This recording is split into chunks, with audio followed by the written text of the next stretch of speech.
All right, so get ready for a deep dive. Into logic. Yeah, just in time for your logic and philosophy class at CWI. We've got all your sources right here. And I think so too. And we're going to unpack some really interesting concepts that'll not only help you ace that class, but, just make you a sharper thinker all around. Yeah, you'll come out of this with like a toolbox of logical techniques that you can use to analyze arguments, spot fallacies, and even construct your own rock-solid reasoning. It's kind of like learning a secret code that unlocks the structure of thought itself. I like that. Okay, so first things first, what exactly is logic? Yeah, It seems like a simple question. Right. It is a simple question. But I bet there's more to it than, meets the eye. Absolutely. At its core, logic is the study of good reasoning. Okay. It's about figuring out which arguments actually hold water and which ones fall apart under scrutiny. I see. And the key here is that we're not talking about arguments that are just persuasive or emotionally appealing. We're talking about arguments that are structurally sound, where the conclusion genuinely follows from the premises. So it's not necessarily about winning a debate. It's not about... It's more about making sure the steps in your reasoning actually make sense. Precisely. Logic gives you the tools to evaluate the underlying structure of an argument, regardless of its content.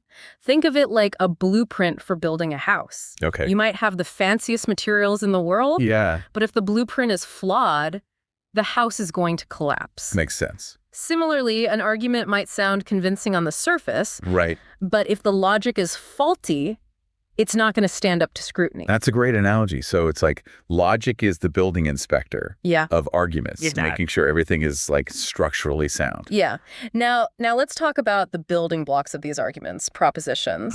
These are statements that can be either true or false. For example, the sky is blue. That's a proposition. So is all dogs can fly. Okay. Even though that one happens to be false. Okay, so hold on. If a proposition can be false, how does that fit into logic? I mean, doesn't logic deal with truth? That's a really common misconception. Remember, logic is about the relationship between propositions. Not necessarily the truth of the propositions themselves. An argument can be logically valid even if it contains false premises. Think back to our house analogy. You could have a perfectly good blueprint for a house. But if you build it on a shaky foundation, it's still going to fall apart. So I see the distinction. So logic is about making sure the reasoning is solid, even if the starting point is a little off. Exactly. And that's where deductive reasoning comes in. It's like following a set of instructions where if you start with true premises and you follow the steps correctly, you're guaranteed to reach a true conclusion. So deductive reasoning is all about ironclad guarantees. That's right. It's like the gold standard of logical reasoning. But of course, not all arguments are deductive. Sometimes we have to deal with probabilities and make educated guesses based on the evidence we have. That's where inductive reasoning comes in. Okay, so inductive reasoning is more like making a prediction based on past experiences. Okay, so if I see dark clouds, I can inductively reason that it might rain. Perfect example. You're not absolutely certain it will rain, but you're making a reasonable inference based on your observations and past experiences. I see. So this makes me wonder, are there specific techniques for evaluating these different types of arguments? I mean, how can I tell if a deductive argument is truly valid or an inductive argument is strong? That's a great question, and it's where the real power of logic comes in. We have tools like truth tables, which allow us to systematically analyze the truth values of propositions and determine if an argument is logically valid. Okay, truth tables. Are those grids with all the T's and F's? You got it. They might seem a bit intimidating at first, but they're actually quite straightforward. They lay out all the possible combinations of truth values for the propositions in an argument. I see. And they show you whether the conclusion follows logically from the premises. So it's kind of like a cheat sheet. I like that way of putting it. Yeah, for evaluating deductive arguments. They take the guesswork out of determining validity. Now, when it comes to inductive arguments, we use different techniques, like Mills methods. Mills methods, okay. These are a set of 5 methods that help you identify causal relationships. Oh, I see. By systematically comparing different situations and looking for patterns. So, like, if I wanted to figure out if drinking coffee actually causes insomnia, Mills methods could help me analyze the evidence. You would look for patterns of agreement, difference, and concomitant variation to isolate the potential causal factor. Wow, this is starting to feel like I'm getting some serious detective skills. Great. Trying to think about it. Yeah. Logic empowers you to become a more discerning thinker. Right. To analyze evidence carefully and reach more reliable conclusions. And that's valuable in any field, not just philosophy. Okay, so this isn't just about passing FIE 209. It's about becoming a better thinker in general. Exactly. I like that a lot. Okay, so speaking of becoming a better thinker, let's talk about how logic can help you construct your own arguments. Right. Not just analyze the arguments of others. Right. So this is where the concept of formal proofs comes in. Exactly. Formal proofs. So that sounds a little intimidating. Are we talking about like complicated mathematical equations here? No, think of formal proofs as a set of rules and steps that allow you to derive a conclusion from a set of premises. In a very rigorous and systematic way. It's like building a logical chain where each link is justified by a specific rule of inference. So it's like building like a step-by-step argument. Yes. Where each step is clearly supported by a logical rule. Exactly. And while it might seem a bit abstract at first, learning to construct formal proofs can actually make you a much more persuasive and effective communicator. Oh, okay. Because when you can articulate your reasoning in a clear, logical way, people are more likely to understand and accept your conclusion. That makes sense. This is making me realize just how powerful logic can be. Yeah. It's not just about these kind of abstract philosophical concepts. Right. It's about building solid arguments. Yeah. And communicating your ideas effectively in the real world. You're getting it. And the beauty of it is, the more you practice these logical techniques, the more they become second nature to you. You'll start to see fallacies and weak arguments everywhere, and you'll be able to construct your own reasoning in a way that is clear, convincing, and logically sound. Okay. I'm ready to put these kind of logical superpowers to the test. Let's do it. But before we, go full Sherlock Holmes on the board, are there like different flavors of logic? That's a good question. Because our sources mention something called non-classical logic. Yes. That sounds very intriguing. Right. What's that all about? That's where things get really interesting. Right. Non-classical logics challenge some of the core assumptions of classical logic. Okay. Offering alternative ways of thinking about truth, reasoning, and the limits of knowledge. Okay. For example, fuzzy logic, as you mentioned, deals with situations where truth isn't just black and white. Right. It exists on a spectrum. So fuzzy logic. Yeah. So it's like saying something can be partially true. Exactly. Think about concepts like tall or hot. Right. They're not absolute categories. Yeah. Someone who's 6 feet tall might be considered tall compared to the average person, but short compared to a professional basketball player. Yeah. Fuzzy logic provides a framework for reasoning about these kinds of vague or imprecise concepts. So instead of just true or false, we have degrees of truth. Exactly. And this has practical applications in fields like artificial intelligence and control systems, where decisions often need to be made based on imprecise or incomplete data. I see. Fuzzy logic allows us to build systems that can handle these shades of gray and make more nuanced judgments. Okay. Fuzzy logic, mind officially blown. It's a good one. Yeah. Are there other examples of these kind of non-classical logics? There are quite a few. Okay. Intuitionistic logic, for example, focuses on what we can actually construct or prove. Okay. While paraconsistent logic explores how to handle contradictions without the whole system collapsing. Yeah. It's a whole wild world out there beyond those classical true and false boxes. Yeah, I'm starting to see that. Okay, so I have to ask, what about those mysterious symbols I always see in logic textbooks? Like upside down A's and backward A's. You're talking about quantifiers. Quantifiers, okay. They might look intimidating. They do. But they're actually quite straightforward once you understand what they represent. Quantifiers tell us the scope of our statements. Okay. Like how many things our statement applies to. Okay. So they're kind of like little flags that signal how broad or narrow our claims are. We have universal quantifiers like all or every. Oh, okay. Which claim that something is true for every single member of a set. Right. Then we have existential quantifiers like some or there exists. Okay. Which claim that something is true for at least one member of a set. So if I say all cats have tails, yes, I'm using a universal quantifier. Yes. And then if I say some cats are black, yes, that's an existential quantifier. You got it. Yeah. And understanding quantifiers is crucial for analyzing philosophical arguments. Okay. Because they help us pinpoint exactly what's being claimed and determine whether those claims are justified. So, okay, I'm starting to feel like I'm getting a handle on these basic building blocks of logic, but our sources also mention something called metalogic. Right. And that sounds like we're going up a level. Yeah, we are. What's metalogic all about? Metalogic is where things get really meta, as the name suggests.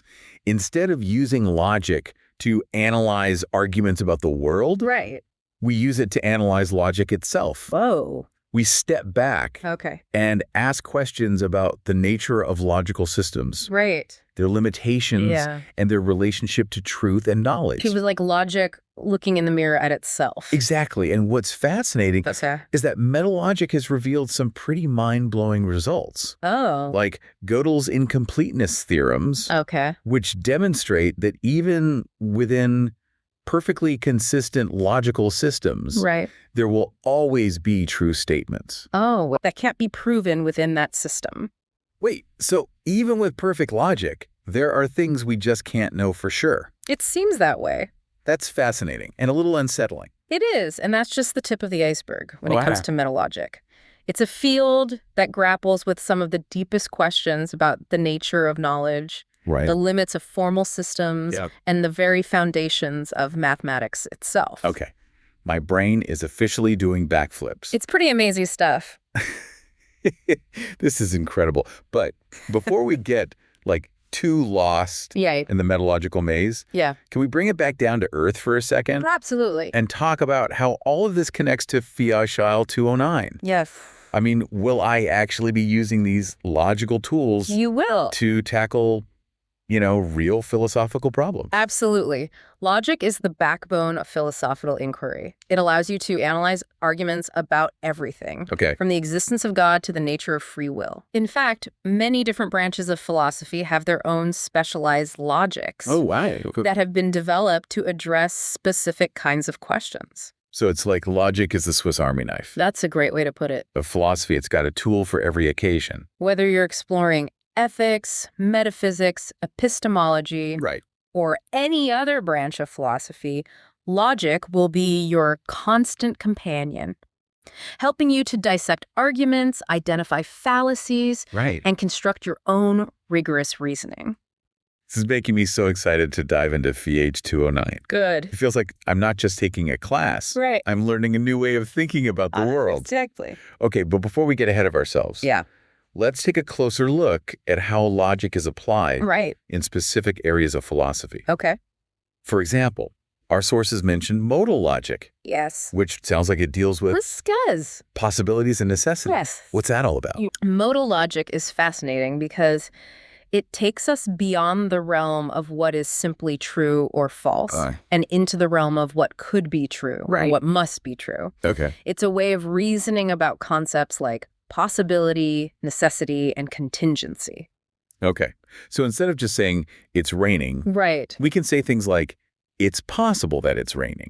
Or it's necessary that if it's raining, then the ground is wet. Exactly. And modal logic provides a formal framework for analyzing these kinds of statements and determining their logical relationships. So if I wanted to argue about whether time travel is possible, I need to brush up on my modal logic. You got it. Modal logic is often used in discussions of metaphysics, where philosophers grapple with questions about the nature of time, space, causality, and possibility. I see. It's also used in ethics to explore concepts like moral obligation and permissible actions. This is making me realize just how wide-reaching logic is. It is. It's not just about, dry abstract rules. it's a tool for exploring some of the most profound questions about ourselves and the universe. That's the beauty of logic. It gives us a framework for thinking more clearly, critically, and creatively about the world around us. Yeah. And as you delve deeper into FIGUAL 209, you'll discover just how much the seemingly simple tool can unlock. Okay. I'm ready to unlock those mysteries. But before we, jump into the next level of logical awesomeness, let's take a quick pause. Yeah. And then we'll come back. Sounds good. And explore more of these fascinating concepts. Yeah. I think so, too. I look forward to it. All right. Okay. So we're back and ready to dive even deeper into the world of logic. Right into it.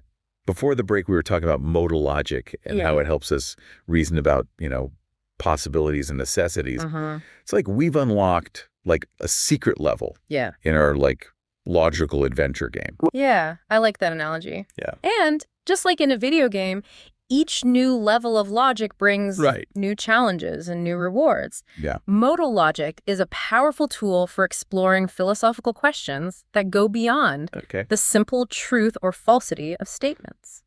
So if I wanted to grapple with a question is it possible for a square to be a circle? Absolutely. Modal logic could help me unpack that. That kind of question gets at the heart of what modal logic is all about. Okay. We're not just asking if a square is actually a circle in the world we observe. Clearly it's not. Right. But whether it's logically possible for those concepts to overlap. So it's like we're stretching our logical muscles. Exactly. Yeah. Exploring the boundaries of what could be. I like that. And modal logic has been incredibly influential in metaphysics. Okay. Helping philosophers explore the nature of time, the existence of God, and the limits of human knowledge. It even plays a role in ethics, where we might use it to discuss moral dilemmas and the boundaries of permissible actions. This is making me realize that logic isn't just about, solving puzzles. It's not. Yeah, it's a framework for understanding the structure of reality itself. That's a profound insight. And speaking of profound insights, let's revisit those mind-bending metalogical theorems that we touched on earlier. Okay. Specifically, Gödel's incompleteness theorems. Yeah. These theorems have some pretty wild implications for the limits of logic and what we can ultimately know. I'm still reeling from the idea that even with perfect logic, there are truths that we can't prove. Right. Can we unpack that a little further? Sure. It feels like we're stepping into the matrix here. It's definitely a red pill moment. Yeah. Gödel's incompleteness theorems essentially show that within any sufficiently complex formal system, like arithmetic, for example, there will always be true statements that cannot be proven within that system. So it's like a system having blind spots, even if it's perfectly consistent. That's a great way to put it. Gödel's work was revolutionary because it challenged the idea that we could create a single, all-encompassing logical system that could capture all mathematical truths. So even with the most powerful logical tools, there will always be mysteries that elude us. It seems that way. And that's both humbling and exhilarating. Yeah. It means that even in the realm of pure logic, there's still room for wonder and discovery. This is making me think about how logic is both a tool for understanding and a reminder of the limits of our understanding at the same time. Exactly. And that duality is what makes it so fascinating. Right. Now, let's not forget that you'll be applying all these logical concepts in your FIGUAL 209 course. Yes. Are there any particular areas you're curious about? Well, one thing that's been on my mind is how to actually use these logical tools to analyze philosophical arguments. I mean, it's one thing to, understand the concepts in theory. Right. But it's another to actually apply them in practice. Right. That's a great point, and it's where the rubber meets the road. Yes. Fortunately, there are some clear steps you can take to apply logic to real-world arguments. Okay. The first step is to identify the premises and conclusion of the argument. So, break it down into its basic components. Yes. Like figuring out what the author is trying to prove. Exactly. And what evidence they're using to support their claim. Precisely. Once you've identified the premises and conclusion, you can then determine what type of argument it is. Okay. Deductive, inductive, or perhaps even some combination of both. Right. This will help you choose the right logical tools for the job. Okay, so identify the parts, determine the type of argument, yes, and then select the right tools. Right. What happens next? Then comes the fun part, evaluation. Okay. If it's a deductive argument. Right. You can use truth tables or other formal methods to determine if it's valid. Okay. If it's inductive. Right. You'll assess the strength of the evidence using techniques like Mills methods. Right. Or probability theory. So it's like putting on my detective hat and like scrutinizing every piece. Exactly. Yeah. The evidence to see if it holds up. Yeah. And don't forget to keep an eye out for fallacies. Right. Common errors in reasoning that can make an argument seem convincing, right, even when it's not logically sound. Fallacies. Well, those are sneaky. Like that slippery slope argument. Yeah. Everyone uses these days. That's a classic example. And there are many others, like ad hominem attacks, straw man arguments, and appeals to authority. Right. Learning to spot these fallacies will make you a much sharper critical thinker. I see. Both inside and outside the classroom. This is making me want to go back and analyze every argument I've ever had. I think we all should do that. Yeah. Okay. So we've talked about breaking down arguments. Identifying their type. Yeah. Evaluating their validity. Yeah. But what about actually constructing my own arguments? Right.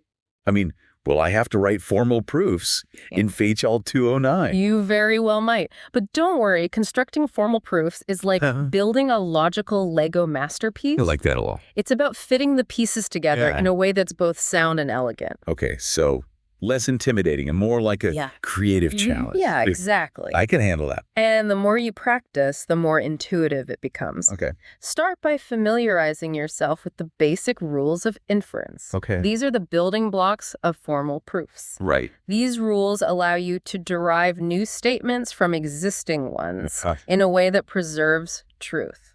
So it's like learning the grammar of logic. You got it. Yeah, the rules that govern how we combine and manipulate statements. Once you have a grasp of those rules, you can start building symbol proofs, gradually working your way up to more complex ones.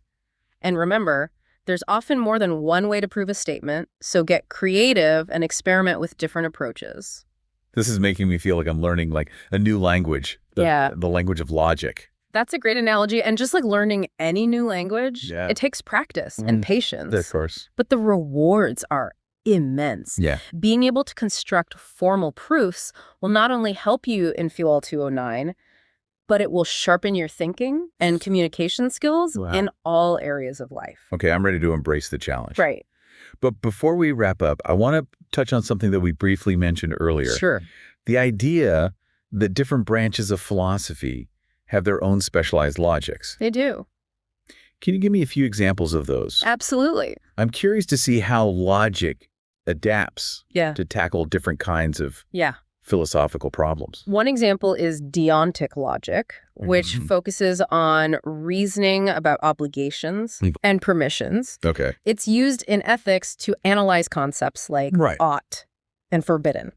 Then there's epistemic logic, which deals with reasoning about knowledge and belief. Okay. It's used in epistemology to explore questions about the nature of justification, evidence, and certainty. So it's like logic has evolved. It has. To handle the nuances of different philosophical domains. Each specialized logic has its own set of symbols, rules, and methods that are tailored to address the specific challenges of that field. And as you delve deeper into FHL 209, you'll have the opportunity to explore some of these specialized logics and see how they're used to illuminate complex philosophical issues. This is making me realize just how vast and intricate the world of logic is. It is a vast world. It's like we've only just scratched the surface. Yeah. But even with this glimpse, I'm feeling much more prepared to tackle those philosophical challenges in FHL 209. That's fantastic to hear. Remember, logic is a journey, not a destination. Right. There's always more to learn and explore. And the more you engage with these concepts, the more you'll appreciate the power and the beauty. I think so too. Of logical thinking. Okay. I'm feeling inspired and ready to keep those logical gears turning. Great. But for now, let's take another quick break. And when we come back, we'll wrap up our deep dive with some final thoughts and tips for, making the most of your logic journey. I like it. Okay. So we're back for the final stretch of our logic deep dive. All right. I'm feeling energized. Yeah. Ready to apply all these logical tools to the world of philosophy and beyond? Absolutely. And remember, logic isn't just about acing your FHL 209 class. Right. It's about developing a mindset that will benefit you in all areas of life. Right. It's about thinking clearly, critically, creatively, Okay. and being able to back up your claims Right. with solid reasoning. I love that logic as a life skill. Yeah. But before we get too philosophical, Right. Can we circle back to some practical tips for Firewall 209? Absolutely. What are some key things I should keep in mind Okay. as I, dive into the course material? One of the most important things is to approach logic with a sense of curiosity and playfulness. Okay.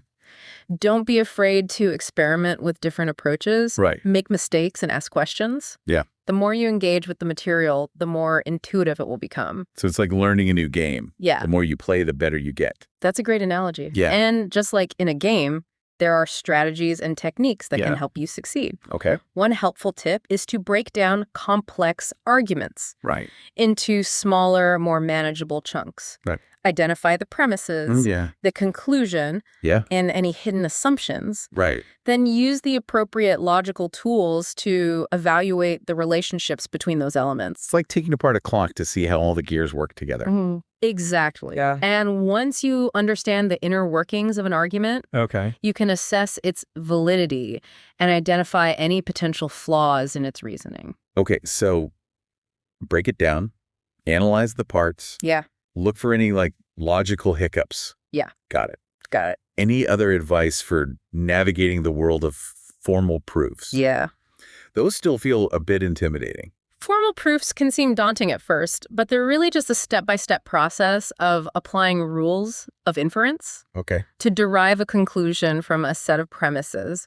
One helpful strategy Okay. is to work backward from the conclusion Okay. you're trying to prove. I see. Ask yourself, what rule of inference could I use to get to this conclusion? Right. Then look for the premises or intermediate steps Okay. that would allow you to apply that rule. So it's like reverse engineering the argument. Exactly, starting with the end goal. Right. And figuring out the path that leads there. Yeah, I like that.